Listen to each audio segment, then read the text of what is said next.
La colère des Burkinabés place Roch Kaboré sur le grill. Première partie. Le 23 novembre 2021, les Burkinabés ont accompagné les 53 gendarmes et civils morts à Inata à leur dernière demeure. L'horreur et l'abomination étaient manifestes et la colère était palpable. À 10 heures déjà, et même avant, ils étaient nombreux à se rassembler au cimetière municipal de Gounguin. Parents, proches et amis, simples citoyens sont venus dire un dernier au revoir aux gendarmes tombés à Inata le 14 novembre dernier. Avant l'arrivée des dépouilles, sur les visages, l'émotion. Parfois la gravité, un peu de grogne aussi, puis la colère. C'est un moment de pour les soldats tombés au front. Tu peux pas accepter ça là. Ça c'est une tombe ça. Ça c'est une tombe. Certains parents des victimes estiment que les tombes ne sont pas assez profondes et pas suffisamment larges. Pour le démontrer, l'un d'entre eux saute dans l'une des tombes et la compare à sa taille. Cette femme crie son indignation. Quand même ça se fait pas. Quelques instants après, un officier de gendarmerie tente de calmer le mécontentement des uns et des autres. Le dialogue va durer de très longues minutes.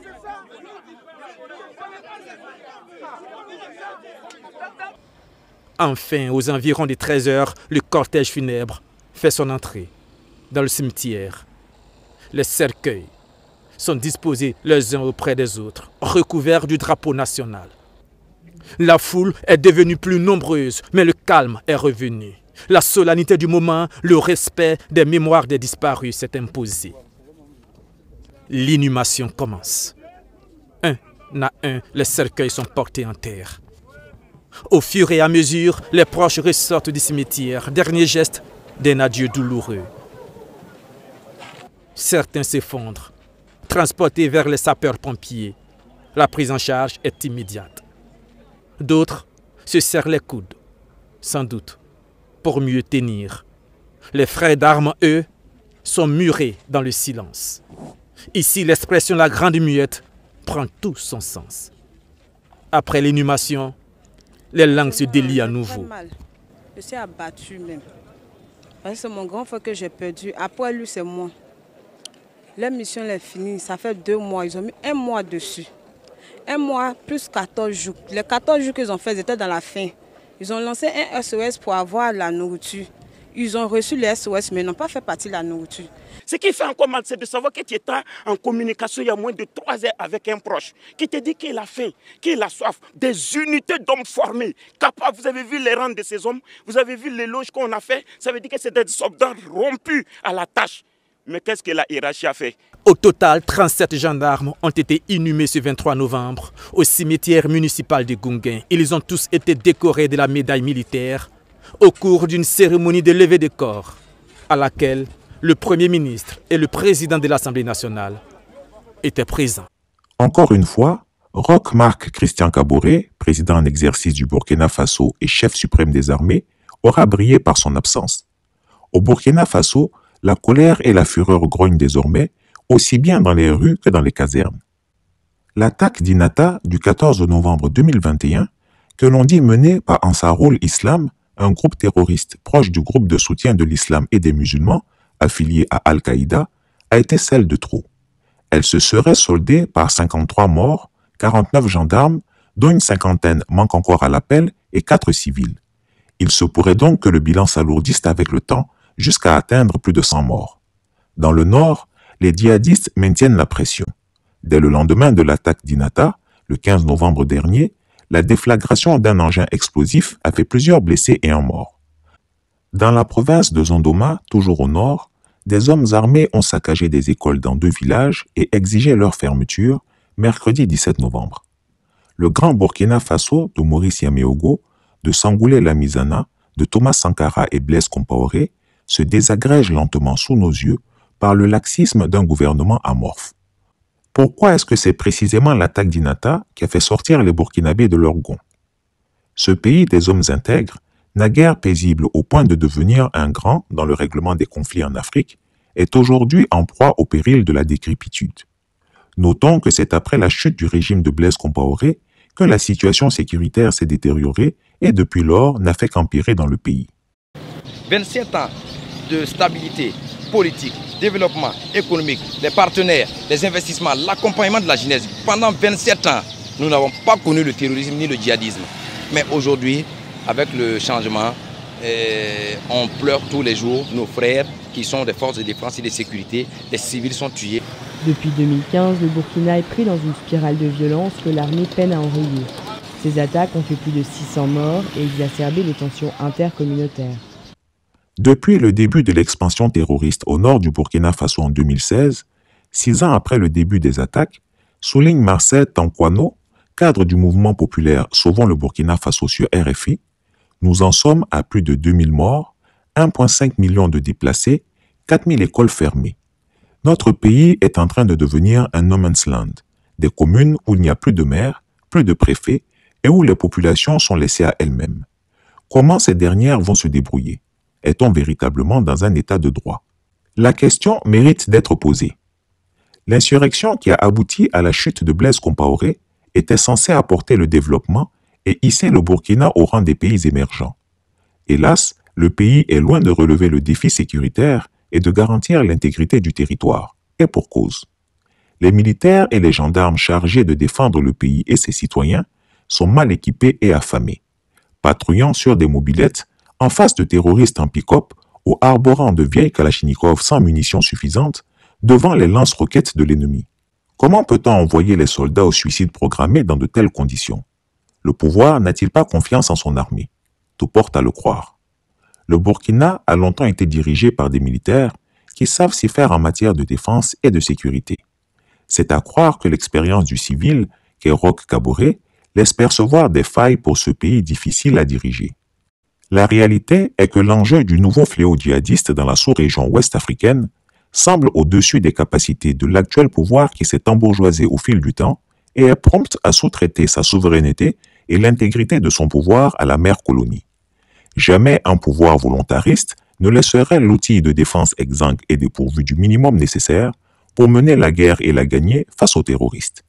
Que peuvent des soldats affamés et sans armes? Ces pauvres gendarmes et militaires n'avaient même plus de force pour combattre. Comment se battre quand on a faim, soif et qu'on est sous-équipé? Ce sont ces jeunes gens-là, pleins de vie, qui ont été fauchés dans la fleur de l'âge et mis en terre, et dont Roch Christian Kaboré n'a pas daigné relever les funérailles de sa présence. Que leurs âmes reposent en paix. Jamais les forces de défense et de sécurité n'avaient été aussi meurtries. Au poste d'Inata, les gendarmes étaient affamés et affaiblis. Depuis 2 semaines, le détachement s'alimente grâce à l'abattage des animaux, alertait leur chef dans un message envoyé à l'état-major le 12 novembre 2021, réclamant l'autorisation de quitter la position. Les gendarmes censés prendre leur relève avaient refusé de monter au front sans un appui supplémentaire, aérien et blindé. Un soutien que la hiérarchie militaire ne leur avait pas accordé. Si les soldats manquent de munitions et même de nourriture, si leurs primes ne sont pas payées, alors que des dizaines de milliards de francs CFA ont été dégagés pour renforcer la sécurité nationale, c'est qu'il y a des détournements et des malversations qui ne peuvent plus continuer. L'exemple le plus récent est exposé par un cyberactiviste, Ibrahima Maïga, qui dénonce les malversations dans l'achat de 5 hélicoptères de combat. D'abord, le Burkina, vous vous souvenez, l'ex-ministre de la Sécurité est sorti pour dire que nos avions ne peuvent pas voler à toute heure. Vous avez entendu ça? C'est une vérité. Si vous entendez qu'il y a une frappe aérienne au Burkina Faso et que c'est de nuit, il faut savoir que c'est Barkhane, c'est les Français. Pourquoi? Parce que l'argent destiné à acheter nous nos hélicoptères pour combattre dans cette guerre-là, le président a pris ça donné à son ami Rafi, un trafiquant d'armes international qui vit à Ouaga, un franco-libanais, pour qu'il nous livre 5 hélicoptères. Il nous a livré 5 hélicoptères civils. Et plutôt que de le sanctionner, qu'est-ce qui s'est passé? Le gouvernement a signé un nouveau contrat avec le même Rafi pour qu'il arme maintenant les hélicoptères civils. C'est qu'il dit on l'a payé 2 fois pour le même produit. Parce que c'est l'ami du président. Et le président passe ses week-ends chez lui. Chaque fois qu'il est à Ouaga. Et des gendarmes burkinabés montent la garde à son domicile. Donc maintenant, ils ont essayé de fatiguer, ça ne marche pas. Ils n'arrivent pas à transformer ça. Il n'arrive pas à armer ça. Et les débris d'hélicoptères même qu'il voulait utiliser pour armer ça là, il voulait acheter ça avec l'armée tchadienne. C'est que les Tchadiens n'utilisent plus. Mais ça n'a pas marché. Et celui avec qui Rafi a signé le contrat pour armer qui n'a pas pu là, c'est un Burkinabé, il s'appelle Yves, on l'a pris à le mettre en prison. Alors que Rafi même qui est le faux type qui a livré le faux produit là, il est en liberté. Il continue de bénéficier de d'autres avantages auprès du gouvernement. Ça, ce sont les vérités qui sont... Donc du coup, on est là paralysé dans cette guerre. Il y a des trucs qui touchent à la sécurité nationale que j'évite d'évoquer. Parce que ça va aider les groupes terroristes. Mais il y a des trucs, je suis obligé de les dire aux gens pour que les gens puissent comprendre exactement ce qui est en train de se passer. Affaiblir l'armée et même la gendarmerie pour éviter un éventuel coup d'État et rester au pouvoir, le tout sur fond de corruption, voilà le véritable complot de Roch Kaboré, un complot qui a mal tourné. En effet, depuis son accession au pouvoir, Roch Kaboré n'a eu de cesse d'accuser son prédécesseur Blaise Compaoré de tous les péchés d'Israël.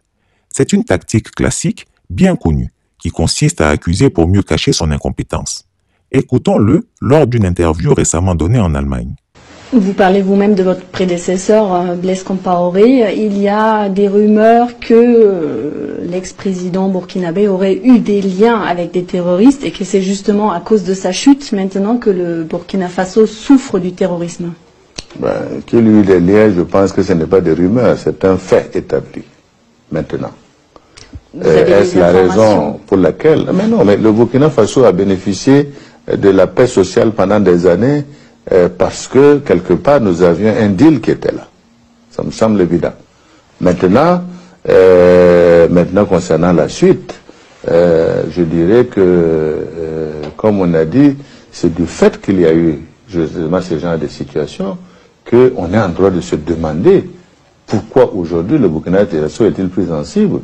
D'autant plus que je dois rappeler qu'après le départ de Blaise Compaoré les élections, à peine nous avons mis le 12 janvier le gouvernement en place que le 15 nous avions le premier attentat au Burkina Faso avec plus de 30 morts. Alors qu'il n'y avait rien qui présageait de cela. Et depuis lors, nous sommes dans une activité antiterroriste dont l'objectif c'est de nous empêcher de travailler. C'est tout. Est-ce que vous confirmez aussi à ce moment-là que des leaders terroristes sont venus chez vous, vous réclamer les voitures qu'ils avaient commandées à votre prédécesseur? Je confirme, parce que j'ai été touché dans ce sens lorsque je suis arrivé. Je ne suis pas au courant, j'ai dit non. J'ai dit non, je ne suis pas informé de ces commandes, donc par conséquent, vous pourrez aller réclamer ces voitures à qui de droit qui est en Côte d'Ivoire. Il vous dirait où les amis, mais moi je n'étais pas dans ces deals-là. Et comment ils ont réagi? Je ne sais pas. Notre conversation s'est arrêtée là. Maintenant, comment ils ont réagi, je ne peux pas donner la suite. Ce qui est certain, c'est que nous sommes pris en tenaille aujourd'hui par un certain nombre de ces groupes. Et bon, nous, en tout cas, nous savons que le terrorisme n'a pas d'avenir et que ça mettra certainement un certain temps. Mais nous nous battrons en tout cas pour rétablir la paix et la sécurité dans notre pays. C'est une priorité pour nous. Puisque vous dites qu'avec Blaise Compaoré, il y avait un deal qui permettait au pays d'être à l'abri des attaques terroristes, pourquoi ne pas solliciter ces conseils aujourd'hui si vous voulez que votre pays soit en paix? Si les conseils, c'est de nous amener à faire des deals avec le terrorisme pour le trafic, je pense que c'est un mauvais conseiller pour nous. Peut-être qu'il a de l'expérience, on l'a vu assurer des médiations. Oui, mais c'est justement au travers de ces médiations que les deals ont été tissés. Alors, donc, je ne vois pas comment on peut demander à quelqu'un de vous expliquer comment avec un voleur vous pouvez vous entendre pour qu'il continue à voler d'autres et vous serez en paix. Je pense qu'il y a quand même une question d'éthique à avoir. Nous ne sommes pas opposés à un conseil de quelqu'un. Comme je vous l'ai dit, ce n'est pas nous qui avons mis Blaise Compaoré en dehors du Burkina Faso. Il est parti, je dirais, de lui-même suite à l'insurrection. Il est à Abidjan. S'il veut conseiller, il peut conseiller. Il reviendra peut-être au Burkina Faso. Mais nous avons dit, nous n'avons chassé personne. Celui qui veut revenir, il revient. Nous avons simplement dit, si vous avez des problèmes à la justice, vous rendez à la justice, vous faites le point là-bas et vous continuez. Nous n'avons aucun problème. Mais comme je dis, depuis que Blaise Compaoré est à Abidjan, les attaques se multiplient au Burkina Faso. Je n'ai jamais entendu Blaise Compaoré qui a fait une déclaration à l'attention de son peuple pour l'encourager, pour estimer que les actions sont mauvaises. Ça vous manque? Non, je ne sais pas que ça me manque, mais je trouve que humainement, quand on est un ancien chef d'État, on se préoccupe de l'avenir de son pays et de son peuple. En quoi brocarder Blaise Compaoré apporterait la paix au Burkina Faso? Les Burkinabés étaient en droit d'attendre de leur président qu'il fasse la réconciliation, libère tous les prisonniers politiques et militaires pour faire un bloc uni autour de la mère patrie. Malheureusement, il semble que l'objectif premier soit de se laisser enivrer par les ors du pouvoir. Garder le pouvoir à tout prix est l'obsession première de Roch Kaboré au détriment de la quiétude et de la sécurité du peuple burkinabé. En cela, il est la copie conforme d'Alassane Ouattara, qui d'ailleurs lui sert du mon-neveu. En effet, Alassane Ouattara prétend que Roch Kaboré est son neveu. Comment est-ce possible? N'est-ce pas là, si besoin en était, la preuve qu'Alassane Ouattara est bel et bien né voltaïque? En tout cas, il aura réussi à avoir une grande influence sur son neveu. Souhaitons pour le peuple burkinabé que tout ceci ne soit pas une manœuvre machiavélique pour faire un troisième mandat, comme c'est le cas de son oncle en Côte d'Ivoire. Sinon, comment comprendre que le président Kaboré, de façon illogique et incompréhensible, démantèle le régiment de Pau, hyper entraîné, surarmé et en bon suppôt de la France-Afrique, préférera faire appel à la France pour le débarrasser des terroristes qui venaient d'attaquer son pays le 15 janvier 2016, plutôt que de donner les moyens matériels et logistiques à sa propre armée. Soyons sérieux 2 secondes. Comment la France pourrait mettre les intérêts du Burkina avant ses propres intérêts stratégiques? Fin de la première partie. Chris Yapi ne ment pas. Retrouvez Chris Yapi sur son nouveau compte Twitter, ses 2 chaînes YouTube, sa chaîne Dailymotion, Instagram et Mediapart.